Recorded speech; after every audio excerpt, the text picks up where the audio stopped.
இவாளோட பிரார்த்தனை எல்லாம் ஸ்டீவர்ட்ஸம் பேஸ்டுவான கௌஸ்துபம் retirement community நன்னா வரணும்ன்றதுதான். ஆரோக்கியமும் சந்தோஷமும் தான் பெரியவாளுக்கு முக்கியம்.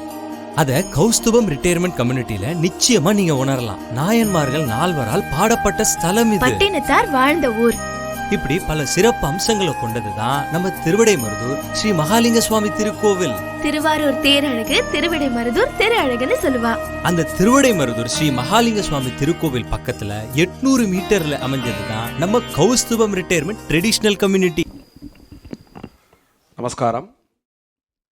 அனைவருக்கும் இனிய பக்திபூர்வ நல்மாலை வணக்கங்கள். இன்னைக்கு நம்முடைய லலிதாம்பிகா சமேத அமிர்தகடேஸ்வரர் ஆலயத்தின் 5வது ஆண்டு பூர்த்தியாகி 6வது ஆண்டு தொடங்கமான வருஷாபிஷேகம் கோலாகலமாக இனிதே நடைபெற்று கொண்டிருக்கிறது. அதில் இந்த நெய்க்குல தரிசனம் 5 வருடமாக பண்ணிட்டுருக்கோம் லலிதாம்பிகைக்கு தொடர்ச்சியாக. நினச்சி பாருங்க, ஒன்று சாதாரண விஷயமா அது.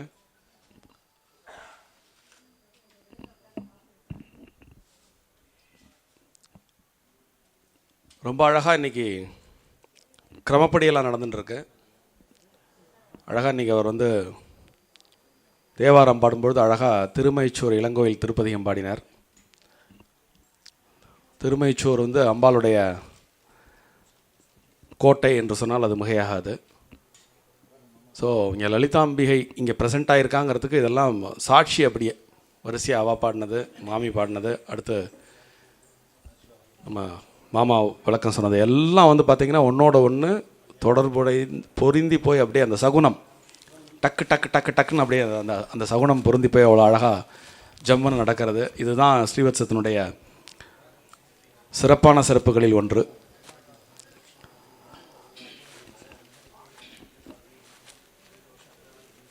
உங்களுக்கு எல்லாம் தெரியும், இதே மாதிரி ஒரு உற்சவத்தை பார்த்துட்டு ஒரு உற்சாகம் பொங்க ஆரம்பித்தது இந்த லலிதா புராணம். அதில் இந்த மாதிரி ஒரு அற்புதமான ஒரு நன்னாளில் ஒரு 20 நிமிஷம், ஏன்னா அடுத்து அவருடைய நீங்கள் அவர் சொன்னார் இல்லையா நவரசத்தையும் அவர் காமிக்க போகிறார் இப்போ. ஸோ அதனால் நான் எவ்வளோ சுருக்கமாக முடிக்க முடியுமோ அவ்வளோ சுருக்கமாக அதை அனுபவிக்கிறதுக்கு தயாராகிடலாம். உங்களுக்கு ஒரு 2 நாளைக்கு முந்தி காமாட்சி அம்பாள் நீங்கள் வந்த அன்னைக்கு கல்யாண உற்சவத்தை பார்த்தோம். அதனுடைய தொடர்ச்சியாக அது இன்றைக்கி அப்படியே இன்றைய நிகழ்வோடு பொருந்தி போகக்கூடியதாகவும் அமையும் வகையில் இருக்கிறதுனால இன்றைக்கி இந்த இடத்துல அதை கொஞ்சம் உங்களோட சிந்திக்கலாம் என்று அடியேன் கருதுகிறேன். நம்ம அந்த தேவர்கள் விஸ்வகர்மா உருவாக்கிய அந்த ராஜதானியில், ராஜகிரகத்தில், அந்த அத்தானி மண்டபத்தில் லலிதாம்பிகையினுடைய சுயம்பரம் நடைபெற்றது. அந்த சுயம்பரத்தின் இறுதியில் அம்பாள் மாலையை வீச அது அங்கு வந்திருந்த மதனரூப சுந்தரனான காமேஸ்வரனின் கழுத்தில் விழுந்தது. அப்படிங்கிறதோடு நம்ம அன்றைக்கி நிறைவு செஞ்சோம்.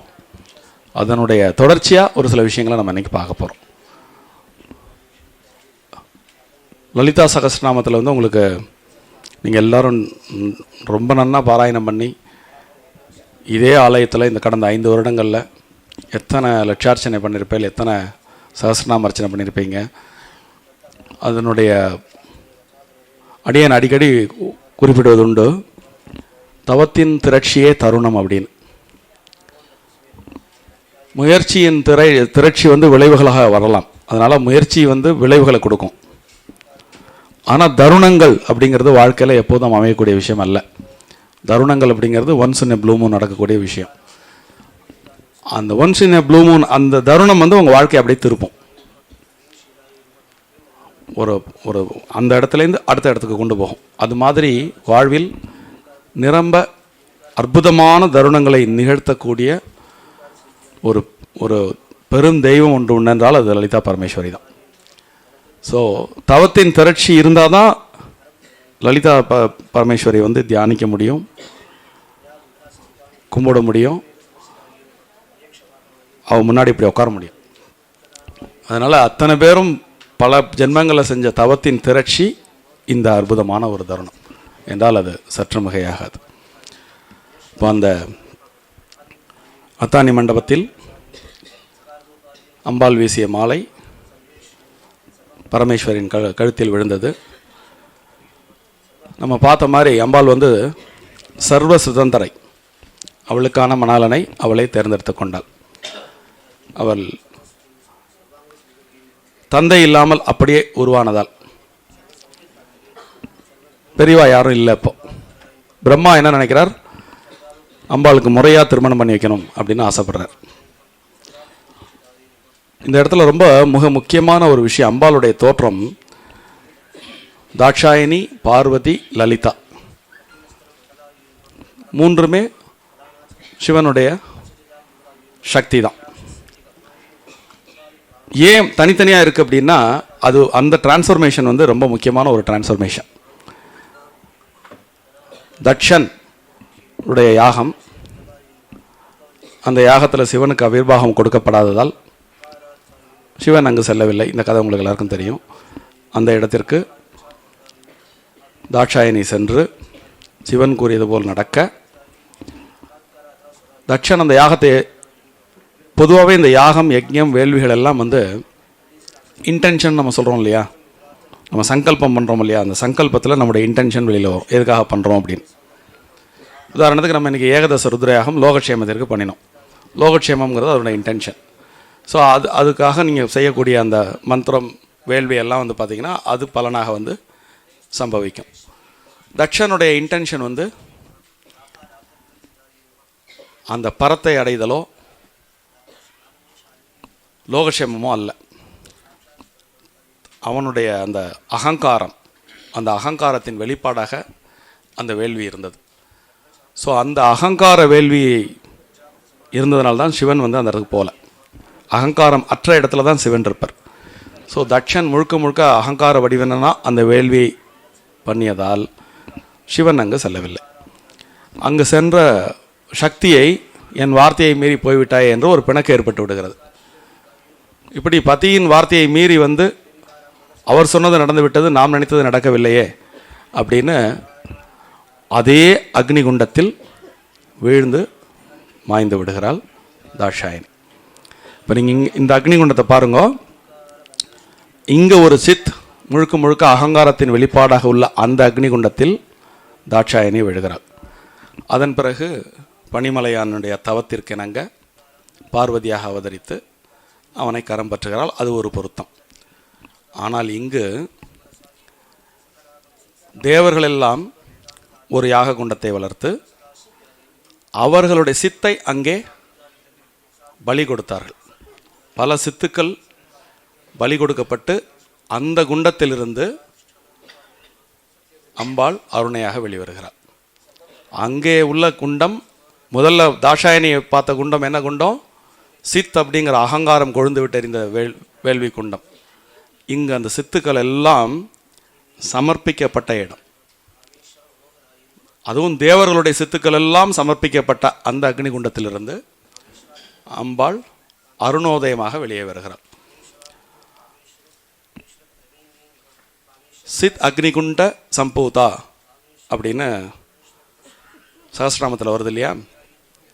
இந்த கதையும் இப்போ நம்ம சொல்கிறது வெறும் கதை இல்லை அப்படிங்கிறதுக்கு நீங்கள் அது ஒரு இலக்கிய சான்று.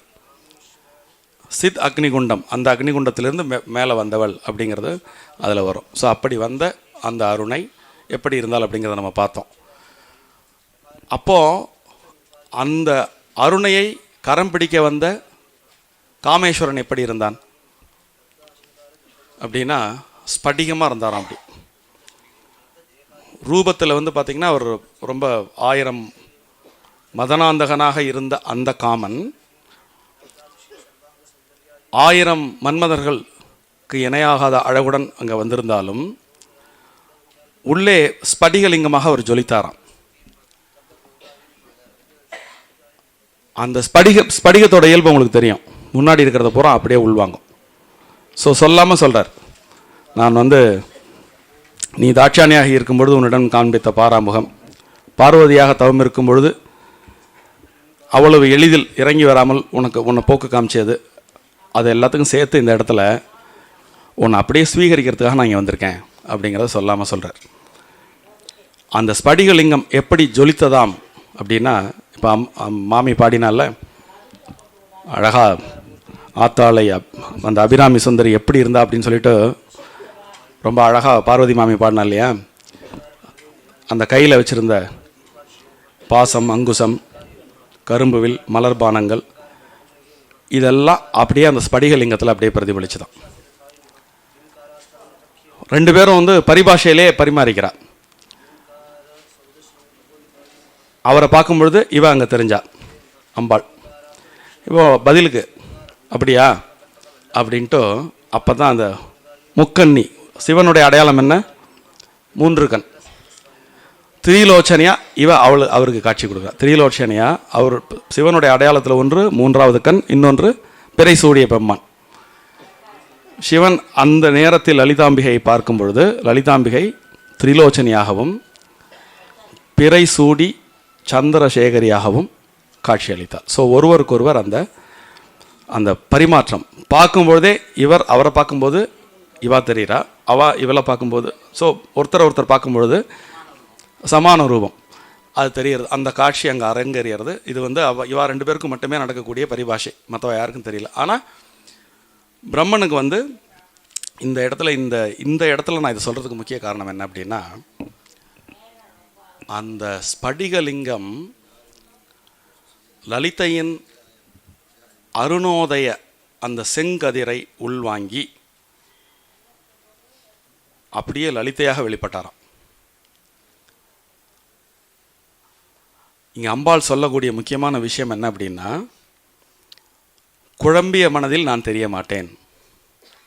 இப்போ சிவனே தெளிவாக ஸ்படிகமாக வந்த பிறகு நான் சிவனுக்குள்ளே நான் தெரிகிறேன் அப்படிங்கிறத மறைபொருளாக சொல்கிறேன். அதனால தான் அம்பாளுக்கு இந்த நெய்க்குள்ள தரிசனம் என்ன அப்படின்னா, அந்த நெய்க்கு ஒரு பெரிய விசேஷம் உண்டு. நெய் அப்படிங்கிறது எப்படி, நெய் அப்படிங்கிற ப்ராடக்ட் எப்படி வருது? பால் அப்படிங்கிறது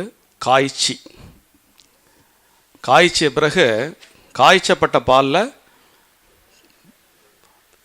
இது என்ன சொல்லுவாங்க, உரையிடுதல். இந்த உரையிடுதலுங்கிறது ஏற்கனவே இருக்கக்கூடிய அந்த தயிர் அப்படிங்கிறது இந்த இடத்துல பக்தி. இந்த காய்ச்சிய பாலில் இந்த பக்தி அப்படிங்கிற உரை சேர்ந்த உடனே அது என்ன ஆகிடுது? தயிராக மாறுது. அதன் பிறகு அதை கடைந்த பிறகு வெண்ணெய் வருகிறது. அந்த வெண்ணெய் மீண்டும் பக்தியாகிய அக்னியில் உருகினால் நெய்யாகிறது.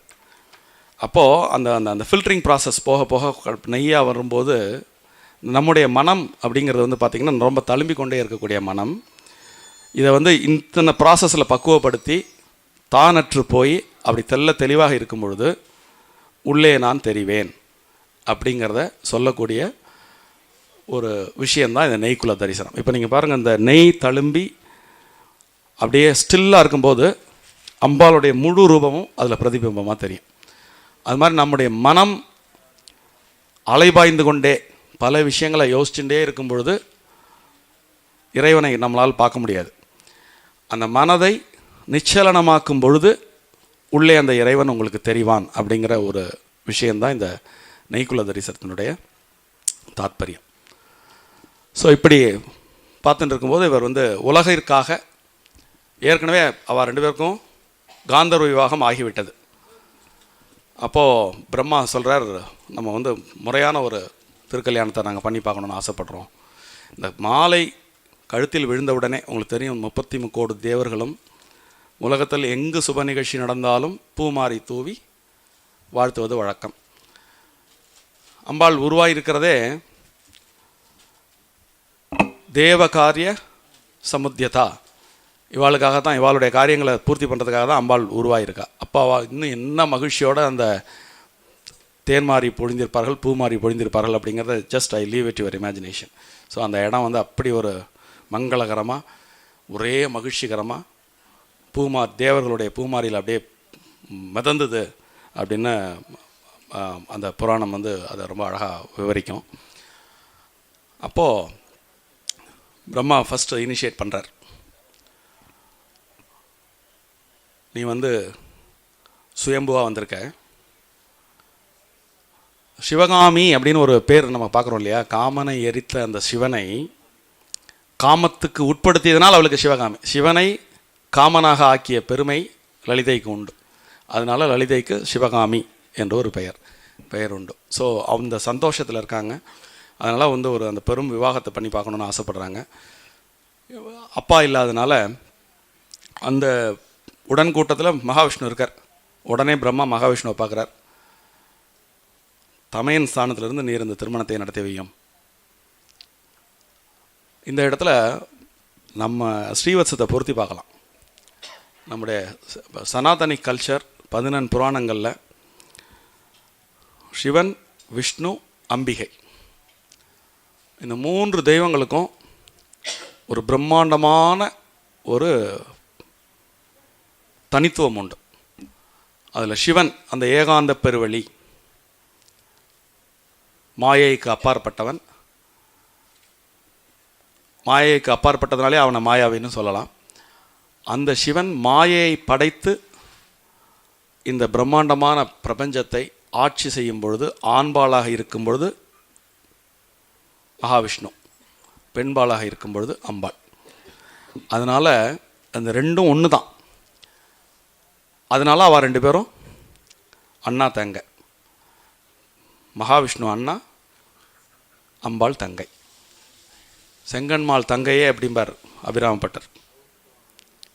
அபிராமப்பட்டர் ரொம்ப ஆசையாக கூப்பிட செங்கன்மாள் தங்கையே அப்படிம்பார்.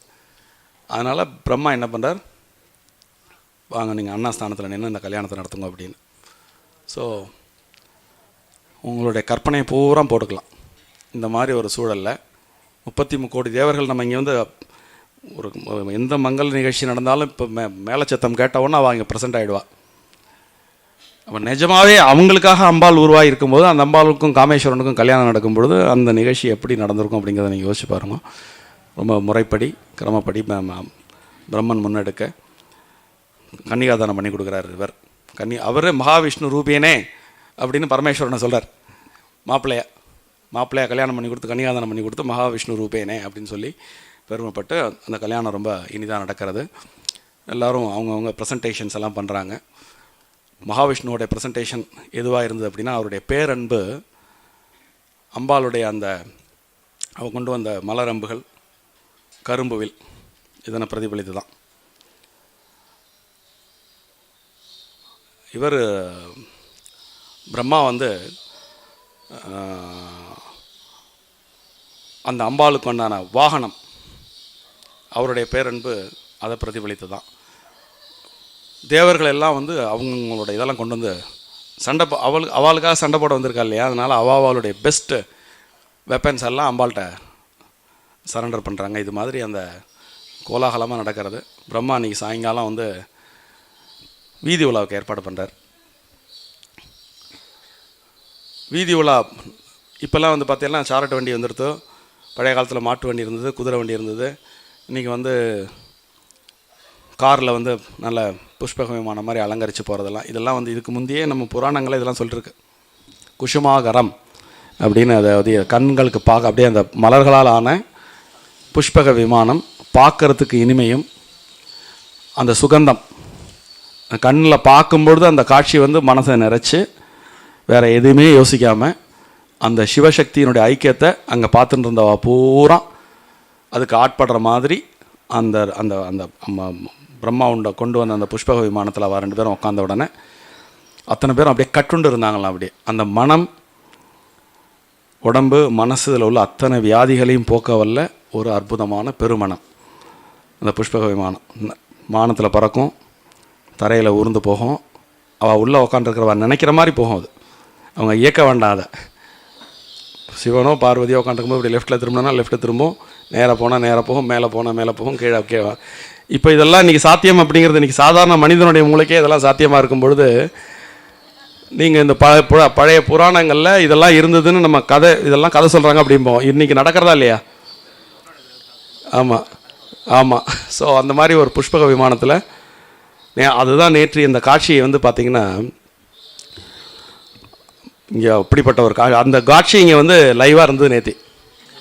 அம்பாளும் பரமேஸ்வரனும் வீதி விழா, ஸ்ரீவத்சத்தினுடைய வீதி விழா வந்தது வந்து இந்த திருமண காட்சியை எனக்கு ஞாபகப்படுத்தினதால அடியே இன்றைக்கி வந்து இந்த இடத்துல அதை உங்களோட பகிர்ந்து கொள்ளணும்னு ஆசைப்பட்டேன். ஸோ அது மாதிரி அந்த இதெல்லாம் முடிஞ்சு அந்த ராஜதானியில் வந்து அம்பாள் தான் இந்த இடத்துல பிரதானம். அதனால் அவள் போய் அவளுடைய ஆட்சி கட்டில் போய் உட்காந்து அப்படி எல்லாரையும் இப்படி பார்க்குறா. அத்தனை பேரும் அப்படி வரும், அப்படி கண்ணால் அப்படி சுற்றி தீர்க்கமாக அங்கே வந்து அந்த மண்டபத்தில் உட்காந்துருந்த அத்தனை பேரையும் பார்க்குறா. அப்படி பார்த்த உடனே அவங்களுடைய சர்வ அஷ்டபீஷ்டங்களும் அந்த நொடியில் பலிதமாச்சு. கஷ்டங்கள் தீர்ந்தது. என்னெல்லாம் மனசில் நினச்சாங்களோ அதெல்லாம் டக்கு டக்கு டக்கு டக்கு டக்குன்னு நடந்தது. அப்போ தான் பிரம்மா இந்த லலிதாம்பியை பார்த்து, உன்னுடைய பார்வையினால் இங்கே வந்திருந்தவர்களுடைய காமங்கள் எல்லாம் செல்லுபடியாகிவிட்டது, அதனால் இன்று முதல் நீ காமாட்சி என்றே அழைக்கப்படுவாய் அப்படின்னு பிரம்மா அந்த ராஜதானியில் லலிதாம்பிகையை முதல்ல காமாட்சி அப்படின்னு அழைக்கிறார். இப்போ நீங்கள் பாருங்க, இங்கே லலிதையின் மடியில் காமாட்சி உட்காண்டிருக்கிற காட்சியை, வங்காரு காமாட்சி எப்படி உட்காண்டிருக்கா பாருங்க. நேற்று வீதி அந்த நம்ம இதெல்லாமே ஒன்றுக்கு ஒன்று தொடர்புடையதாக இருக்குது பாருங்கள். இதெல்லாம் நம்ம இடத்துல எவ்வளோ ஜம் ஜம் ஜம் ஜம் ஜம் ஜம்னு நடந்துட்டுருக்கு. அப்புறம் அந்த தேவலோகத்தை லலிதாம்பிகை என்ற காமாட்சி